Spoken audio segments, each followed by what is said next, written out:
Hello everyone, नमस्ते। आज की इस वीडियो में हम बात करने वाले हैं मॉडर्न हिस्ट्री ऑफ बिहार का पार्ट 2। बिहार का जो मॉडर्न हिस्ट्री है, बिहार पीसीएस प्रीलिम्स एग्जामिनेशन के लिए बहुत इम्पोर्टेंट है। और इसके पहले पार्ट को हमने डिस्कस किया था, यानी मॉडर्न हिस्ट्री पार्ट 1 हम ऑलरेडी डिस्कस कर चुके थे। प्लेलिस्ट में आप देख सकते हैं, वो वीडियोस नहीं मिले तो हम आपको डिस्क्रिप्शन में भी दे देंगे। इससे पहले ancient and medieval history of Bihar भी हम लोग डिस्कस कर चुके हैं।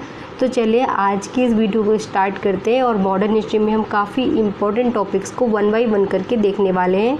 हमारा जो सोर्स है वो है केबीसी नैनो की बिहार समग्र, जो कि बिहार की प्रीलिम्स मेंस एग्जामिनेशन के लिए, अदर जो भी एग्ज़ाम्स होते हैं उन सबों के लिए बहुत ही ज़्यादा इम्पोर्टेंट है।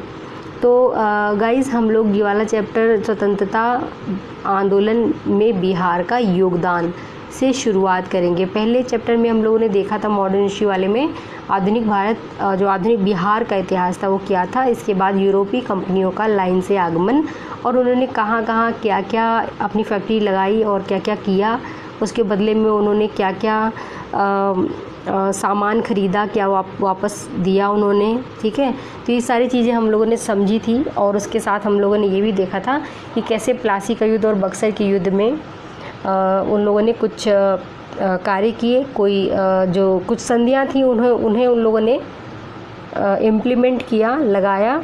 ठीक है, तो चलिए अब हम बात करते हैं स्वतंत्रता आंदोलन में बिहार के योगदान के बारे में। बहुत ही इम्पोर्टेंट टॉपिक है बिहार के एस्पेक्ट से, जो प्रीलिम्स एग्जामिनेशन है। तो गाइस चलिए शुरू करते हैं। भारत में ब्रिटिश शासन की स्थापना से लेकर के अंग्रेज़ों से स्वतंत्रता दिलाने में बिहार साक्षी रहा है। यानी कि चाहे वो ब्रिटिश शासन की स्थापना हो या अंग्रेज़ों से स्वतंत्रता मिले, उस सब चीज़ों का साक्षी रहा है बिहार। चाहे धार्मिक राजनीति हो, चाहे धार्मिक राजनीतिक आंदोलन हो, अथवा विशुद्ध संवैधानिक संघर्ष, उग्र क्रांतिकारी विस्फोट हो, या फिर महात्मा गांधी के अनुप्रेरक नेतृत्व में सत्याग्रह, सभी में बिहार का महान योगदान रहा है। ठीक है, बिहार के बारे में सबको पता है, इतिहास पूरा बिहार से शुरू होता है, चाहे वो एंशिएंट हो, चाहे वो मॉडर्न हो या मिडाइवल हो। तो यहाँ पे बात करते हैं 1857 ईस्वी का विद्रोह और बिहार के बारे में। फ्रेंड्स, भारत में अंग्रेजी सत्ता की स्थापना के बाद प्रथम सशक्त जन आंदोलन कब हुआ? तो ये 1857 का विद्रोह था। 1857 के विद्रोह का प्रारंभ कहाँ से हुआ था और कब हुआ था? तो देखिए, ये हुआ था 11 मई 1857 को मेरठ छावनी से। बिहार में भी इसका व्यापक प्रभाव पड़ा। विद्रोही सितंबर अक्टूबर 1857 से में जो है सासाराम, रोहतास के आसपास बाबू कुंवर सिंह के भाई अमर सिंह से मिल गए। ठीक है, विद्रोही किसको कहा जा रहा है? जिन्होंने विद्रोह को शुरू किया था। सासाराम और रोहतास कहाँ पे हैं? बिहार के मैप में ज़रा देख लीजिए आप लोग। आगे देखते हैं। पटना में 3 जुलाई 1857 के एक व्यापक विद्रोह एक पुस्तक विक्रेता पीर अली के नेतृत्व में शुरू किया गया। ये प्रश्न आता है कि पीर अली के नेतृत्व में पटना में जो एक विद्रोह हुआ था 1857 से संबंधित था। किससे संबंधित था? तो 1857 से संबंधित था। कब हुआ था? तो डेट याद रखिएगा, 3 जुलाई महत्वपूर्ण है। बिहार में अफीम व्यापार के एजेंट लॉयल ने इस विद्रोह को दबाना चाहा, लेकिन सैनिकों के साथ मारा गया। तो किसने इसको दबाना चाहा? जिसको पीर अली ने शुरू किया था, एजेंट लॉयल दबाना चाहता था उसको। पटना के कमिश्नर विलियम टेलर ने, जो पटना के कमिश्नर थे, विद्रोह के दमन के कठोर उपाय किए उन्होंने। 4 जुलाई को संपूर्ण पटना नगर की तलाशी हुई। कब तलाशी हुई? 4 जुलाई को। सरकार के स्थानीय अधिकारियों ने अन्य दमनात्मक कार्रवाइयाँ की। अब देखिए, पीर अली को गिरफ्तार कर लिया गया। इससे पहले 19 जून को टेलर ने पटना के 3 प्रतिष्ठित मुसलमानों को धोखे से बंदी बना लिया था। क्या नाम थे? मोहम्मद हुसैन, अहमदुल्ला, नाइजुल हक, 3 लोगों को। चले अब देखें आगे। 25 जुलाई 1857 को मुजफ्फरपुर में भी कुछ अंग्रेज अधिकारियों को विद्रोही सैनिकों ने हत्या कर दी। किसकी हत्या करी? अंग्रेज अधिकारियों की। किसने? कुछ विद्रोही सैनिकों ने।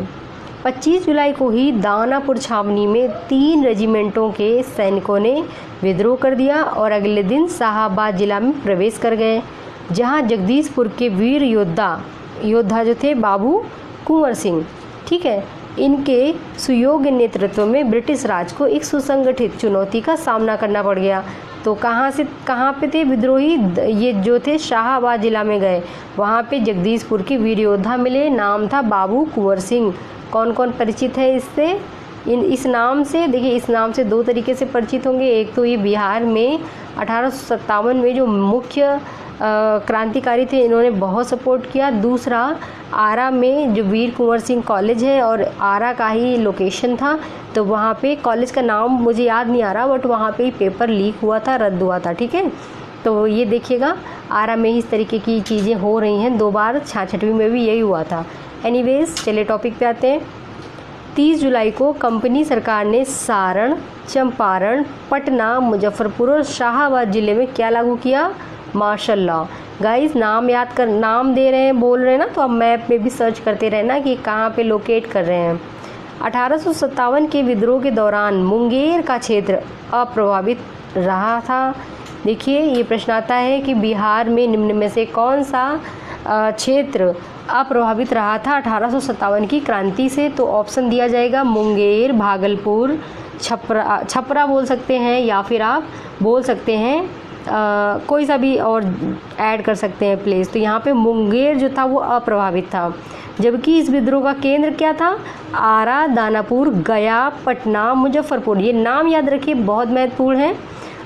बंगाल आर्टिलरी का एक मेजर विंसेंट आयर इलाहाबाद जाते समय आरा पहुंच गया। उसने बीबीगंज में 2 से 3 अगस्त 1857 को कुंवर सिंह की सेना के साथ भीषण युद्ध किया और आरा पहुंच के अंग्रेजों को मुक्त करा लिया, ठीक है ना, याद रखिएगा। 12 अगस्त 1857 को आयर ने जगदीशपुर में विद्रोह को दबाकर वहाँ पे कब्जा कर लिया। प्रश्न आएगा कि जगदीशपुर में विद्रोह को किसने दबाया था? तो आयर ने दबाया था। चलिए, विंसेंट आयर ने। नेक्स्ट देखिए, कुंवर सिंह ने कहा था, किसने कहा था? जहाँ भी हूँ जगदीशपुर वहीं है, कुंवर सिंह ने कहा था, वीर कुंवर सिंह। नेक्स्ट, कुंवर सिंह ने नाना साहेब के साथ, नाना साहेब कौन थे? ये कानपुर में थे, ठीक है, कानपुर में तात्या टोपे के साथ में मिक्स, मतलब ये मिल करके इन्होंने अंग्रेजों के विरुद्ध संघर्ष किया था। तो नाना साहेब के साथ दिसंबर 1857 में कानपुर में अंग्रेजों के साथ संघर्ष में भाग लिया। मार्च 1858 में उन्होंने आजमगढ़ में अंग्रेजों को पराजित किया। बलिया के समीप, बलिया ये सब आजमगढ़ वगैरह यूपी के स्थान हैं, ठीक है। बलिया के समीप अंग्रेजों के साथ युद्ध में विजयी होने के बाद 23 अप्रैल 1858 को गंगा नदी पार करके जगदीशपुर लौटते समय या लौटने के क्रम में कुंवर सिंह जी ने जो है कैप्टन ली ग्रांड के नेतृत्व में आई अंग्रेजी सेना को पराजित किया। यानी कि जब जो लौट रहे थे गंगा नदी के माध्यम से जगदीशपुर, तो कैप्टन ली ग्रांड की जो सेना थी उसको पराजित किया उन्होंने। कुंवर सिंह स्वयं भी इस युद्ध में बहुत बुरी तरह से घायल हुए थे, क्योंकि उनकी बाह में गोली लग गई थी, यानी उनके हाथ बाजू में गोली लग गई थी तथा शरीर में जहर जो है फैलने की आशंका थी उनको। ऐसे में उन्होंने क्या किया? अपनी बाह काट दी, यानी कि जो उनका हाथ बाजू था उसको काट दिया, माँ गंगा को भेंट कर दिया। देखिए 3 दिन बाद, ठीक है, ये जो डेट है याद रखिएगा, ये प्रश्न में आता है।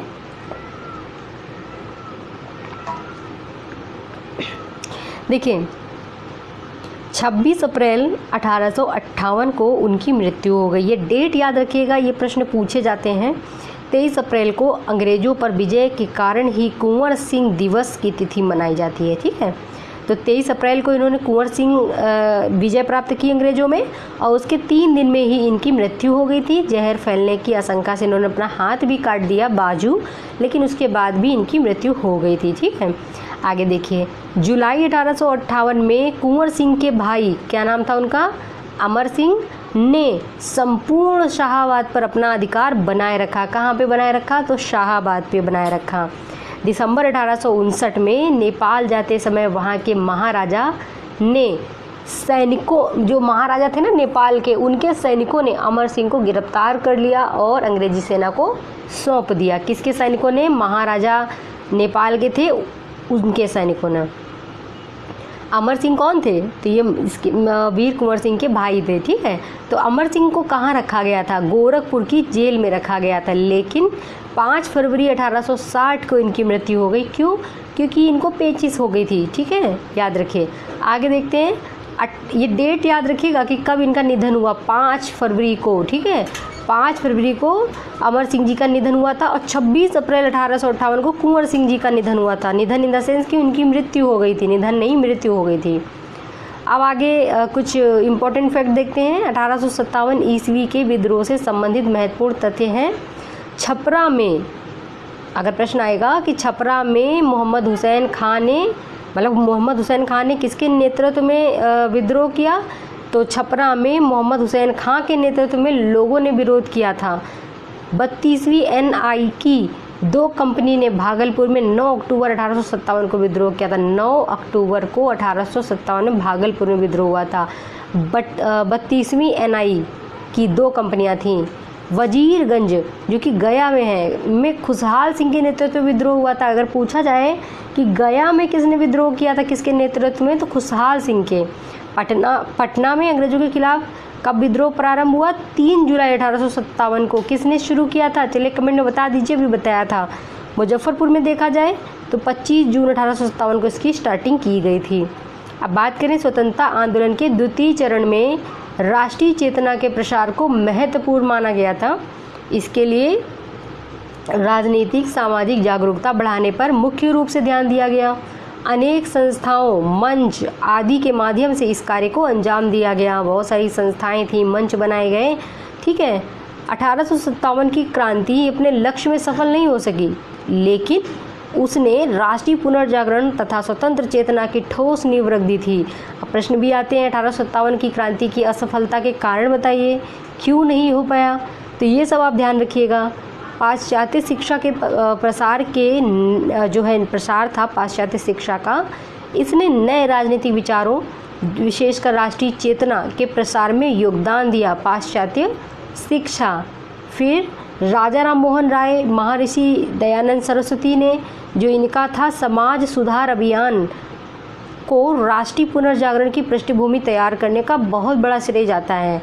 राजा राम मोहन राय ने जहां ये अमानुषिक कुरीतियों के विरुद्ध लोकमानस को झकझोर दिया, वहीं दयानंद सरस्वती ने पाखंड और अंधविश्वास के दलदल में धंसे मरणासन समाज को नवजीवन प्रदान किया। यानी कि जो राजा राम मोहन राय थे, वो बिल्कुल भी जो ऐसी कुरीतियाँ थीं, ऐसी रीतियाँ जो अमानुषी थी, यानी कि उनका मनुष्य से कोई मेल नहीं था, जिस प्रकार से सती प्रथा और भी बहुत सारी ऐसी प्रथाएं थी जो बिल्कुल उचित नहीं थी उन्हें, और दयानंद सरस्वती ने पाखंड, अंधविश्वास, ऐसी फालतू की चीज़ों को बिल्कुल इन्होंने जो है ख़त्म करने की कोशिश की और एक नई धारणा प्रदान करने की कोशिश की। एक अन्य टॉपिक तो बहुत सारे हैं और इन सबसे एक प्रश्न आने की संभावना बनी रहती है। तो बॉयज़ एसोसिएशन क्या था? तो गाइस, बॉयज़ एसोसिएशन 3 मार्च 1909 को दरभंगा राज के मैदान में बॉयज़ एसोसिएशन के नाम से युवाओं की संघ की स्थापना हुई थी। कहाँ पे स्थापना हुई थी बॉयज़ एसोसिएशन की? तो दरभंगा में हुई थी, 1909 में हुई थी, 3 मार्च 1909 में हुई थी। बॉयज़ एसोसिएशन के संस्थापक कौन थे? प्रश्न आ सकता है। तो श्री सूर्यदेव नारायण वर्मा, कमलेश्वरी चरण सिन्हा उसके संस्थापक सचिव, एवं बिहारी बनर्जी, दीनानाथ झा, जगदीश्वर प्रसाद झा, ये सब सरकारी सचिव थे। तो मेन क्या है? एसोसिएशन के संस्थापक थे श्री सूर्यदेव नारायण वर्मा। इस सभा की अध्यक्षता एक बैरिस्टर ने की थी, नाम था अशफाक खां। स्थापना इस क्षेत्र में राजनीतिक जागरण की दिशा में महत्वपूर्ण मोड़ की प्रचायक थी। इसकी स्थापना कहाँ पे हुई थी? दरभंगा में हुई थी, ठीक है, 3 मार्च 1909 में। Boys association. सरस्वती अकादमी दरभंगा में 1 जनवरी 1901 को सरस्वती अकादमी की स्थापना की गई। बॉयज़ एसोसिएशन और सरस्वती अकादमी दोनों दरभंगा में ही स्थापित किए गए थे, देश प्रेम के लिए, ठीक है, और अपने छात्रों को भी प्रेरणा देने के लिए। कमलेश्वरी चरण सिन्हा इस अकादमी के प्रणेता थे, याद रखिएगा। बंग भंग आंदोलन बिहार के बारे में बात करेंगे तो बंगाल विभाजन के बाद स्वदेशी आंदोलन का बिहार के विभिन्न क्षेत्रों में भी प्रभाव पड़ गया। सरस्वती एकेडमी के जो सहायक प्रधानाध्यापक थे सतीश चंद्र चक्रवर्ती, इनकी प्रेरणा से 16 अक्टूबर 1905 को दरभंगा में राखी बंधन दिवस मनाया गया। प्रश्न आएगा कि राखी बंधन दिवस निम्न में से कहाँ मनाया गया? दरभंगा में, मुंगेर में, बांका में, जमुई में। आपको टिक करना होगा दरभंगा में राखी बंधन दिवस मनाया गया था। 1905 में मनाया गया था, 16 अक्टूबर को 1905 में। सुरेंद्र नाथ बनर्जी, देखिए क्यों मनाया गया था तो आपको बताया मैंने अभी कि जो बंग भंग आंदोलन था उसके लिए मनाया गया था, ठीक है। सुरेंद्र नाथ बनर्जी 1906 में मुंगेर आए और स्वदेशी आंदोलन पर एक प्रभावकारी भाषण दिया। सुरेंद्र नाथ बनर्जी किससे संबंधित थे?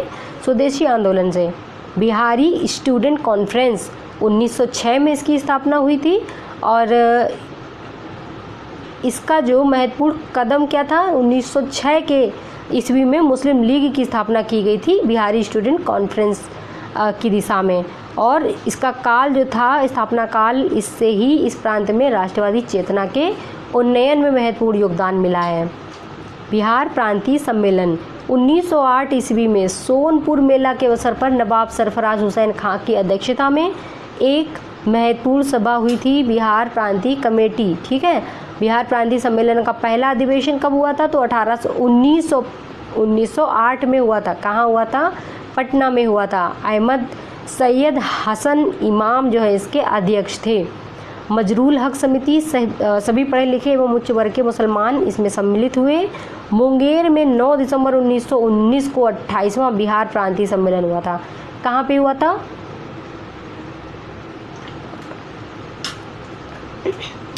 तो ये हुआ था मुंगेर में, ठीक है। 28वां बिहार प्रांतीय सम्मेलन 1919 में हुआ था। सम्मेलन में देखिए एक प्रस्ताव स्वीकृत किया हुआ था जिसमें स्वाधीनता का प्रतिपादन किया गया था और सम्मेलन में विश्वनाथ मिश्र ने प्रस्ताव को प्रस्तुत किया था, जबकि रामकृष्ण शर्मा ने प्रस्ताव में कुछ संशोधन प्रस्तुत किए थे। इस सम्मेलन में भाग लेने के बाद सरदार पटेल ने बिहार प्रांत की यात्रा की थी। किसने? सरदार वल्लभ भाई पटेल ने कब बिहार प्रांत की यात्रा करी थी? तो वो 28वां बिहार प्रांतीय सम्मेलन हुआ था ना, उसमें। और इसी क्रम में सरदार पटेल छात्रों के आमंत्रण पर भागलपुर कॉलेज भी गए थे, है ना। ये लाइनें याद रखिएगा, इम्पॉर्टेंट है। अब आते हैं पृथक बिहार के गठन के बारे में। देखिए मुगल काल में बिहार एक अलग सूबा था, यानी प्रांत था, लेकिन मुगलों के पतन के बाद यह बंगाल के नवाबों के अधीन आ गया और ब्रिटिश शासन में भी यह बंगाल में समृद्ध रहा था। बात करें 1894 ईस्वी में प्रकाशित बिहार टाइम्स पत्रिका ने सबसे पहले बिहार को पृथक प्रांत बनाने की मांग रखी थी।